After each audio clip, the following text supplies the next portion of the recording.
राधे राधे, जय श्रीमन नारायण, हरे कृष्णा। कैसे हैं आप लोग? आशा करती हूँ कि भगवान हरि की कृपा आप सभी पर बनी रहे, आप सभी स्वस्थ हो और अच्छे हो।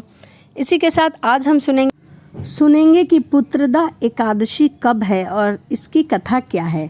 तो आइए जानते हैं कि पुत्रदा एकादशी कब है।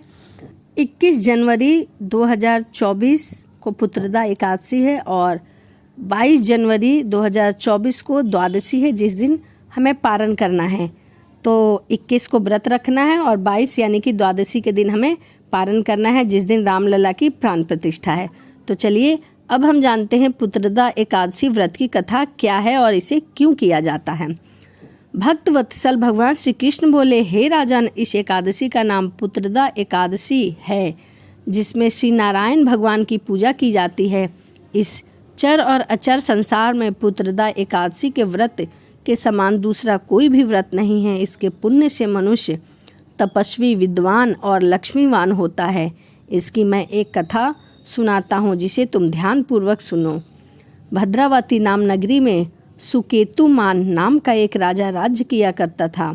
उसकी कोई भी संतान नहीं थी। उसकी स्त्री का नाम शब्या था। वह निपुत्री होने के कारण सदैव चिंतित रहा करती थी।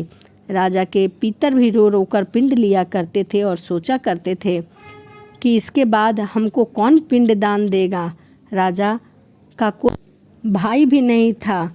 बांधव, धन, हाथी, घोड़े, राज्य और मंत्री, इन सब में किसी से भी संतोष नहीं होता है। वह सदैव यही विचार किया करता था कि मेरे मरने के बाद मेरे पूर्वजों को पिंडदान कौन करेगा। बिना पुत्र के पितरों और देवताओं का ऋण कैसे चुका सकता हूँ। जिस घर में पुत्र ना हो उस घर में सदैव अंधेरा रहता है। इसीलिए पुत्र की उत्पत्ति के लिए प्रयत्न अवश्य करना चाहिए। जिस मनुष्य ने पुत्र का मुख देखा है वह धन्य है। उसको इस लोक में यश और परलोक में शांति मिलती है, अर्थात उनके दोनों लोक सुधर जाते हैं। पूर्व जन्म के कर्म से ही इस जन्म में पुत्र की प्राप्ति होती है और धन की प्राप्ति होती है। राजा इसी प्रकार रात दिन चिंता में लगे रहते थे। एक समय तो राजा ने अपने शरीर को त्याग देने का निश्चय किया। अपने घोड़े पर सवार होकर वन को चल दिए तथा पक्षियों और वृक्षों को देखने लगे। उसने देखा कि वन में मृग, सुअर, सिंह, बंदर, सर्प आदि सब भ्रमण कर रहे हैं। हाथी अपने बच्चे और हथनियों के बीच में घूम रहा है। इस वन में कहीं तो गीदड़ अपने कर्कश स्वर में बोल रहे हैं, कहीं उल्लू ध्वनि कर रहे हैं। वन के दृश्य को देखकर राजा सोच विचार में लग गए। इसी प्रकार आधा दिन बीत गया। वह सोचने लगे कि मैंने कई यज्ञ किए, ब्राह्मणों को स्वादिष्ट भोजन से तृप्त किया, फिर भी मुझको दुख हुआ। आखिर क्यों? इसका क्या कारण है? राजा प्यास के मारे अत्यंत दुखी हो गए और पानी की तलाश में इधर से उधर घूमने लगे। थोड़ी दूरी पर राजा ने एक सरोवर देखा। उस सरोवर में कमल खिले हुए थे तथा सारस, हंस, मगरमच्छ आदि विहार कर रहे थे। उस सरोवर के चारों तरफ मुनियों के आश्रम बने हुए थे। उसी समय राजा के दाहिने अंग फड़कने लगे। राजा शुभ शकुन समझकर घोड़े से उतरकर मुनियों को दंडवत प्रणाम करने बैठ गए। राजा को देखकर मुनि ने कहा, हे राजन, हम तुमसे अत्यंत प्रसन्न हैं। तुम्हारी क्या इच्छा है सो कहो। राजा ने पूछा, महाराज आप कौन हैं और किसी लिए यहाँ आए हैं, कृपा करके बताइए। मुनि कहने लगे कि हे राजन, आज संतान देने वाली पुत्रदा एकादशी है। हम लोग विश्व देव हैं और इस सरोवर में स्नान करने के लिए आए हैं। यह सुनकर राजा कहने लगे कि हे महाराज, मेरी तो कोई संतान ही नहीं है। यदि आप मुझ पर कृपा करें, मुझ पर प्रसन्न हो तो मुझे एक पुत्र का वरदान दीजिए। मुनि बोले, हे राजन, आज पुत्रदा एकादशी है, आप अवश्य ही इस व्रत को करें। भगवान की कृपा से अवश्य ही आपके घर में पुत्र की प्राप्ति होगी। मुनि के ऐसे वचन सुनकर राजा ने उसी दिन एकादशी का व्रत किया और द्वादशी को उसका पारण किया। इसके पश्चात मुनियों को प्रणाम करके महल में वापस आ गए। कुछ समय बीतने के बाद रानी गर्भ धारण किया और 9 महीने के पश्चात उनके एक सुंदर पुत्र की प्राप्ति हुई। वह राजकुमार अत्यंत शूरवीर, यशस्वी और प्रजापालक हुआ।